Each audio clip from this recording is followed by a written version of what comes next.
तुम्हाला ज्यांच्यावर संशय आहे म्हटलं होतं त्यांची यादी म्हटलं आमच्या कार्यकर्त्यांमध्ये 2 दिवसामध्ये म्हटलं ते कार्यकर्ते पोलीस स्टेशनमध्ये तुम्ही यादी दिलेली जी आहे त्यांना हजर करतील. तुम्हाला ती कलम लावायची ते लावा. तुम्ही कोमिंग ऑपरेशन कुठून करता हे मला वाटतं फार सिरियस आहे. आणि सरकारला एवढंच फक्त त्या ठिकाणी सांगितलं की सहनशीलता आहे तोपर्यंत लोक पोलिसांची कोमिंग ऑपरेशन हे करतील. मॉब उलटला तर सरकारला पोलिसांचेच मुर्दे पाहिजेत का सगळं सरकारने विचार करावा.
हे शस्त्र तुझे आहे रे तुधारी गांधीगिरीला संपव आता दाखव भीमगिरी.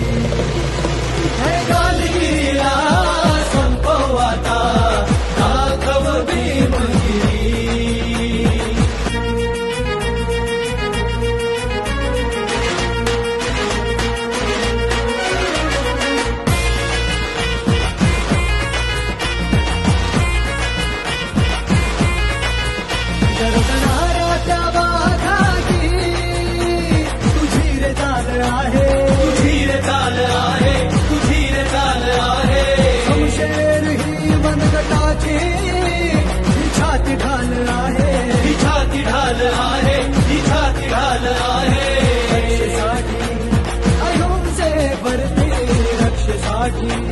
आयों से बढ़ती उचल तू तलवारी अरे गांधीगिरीला संपव आता दाखव भीमगिरी.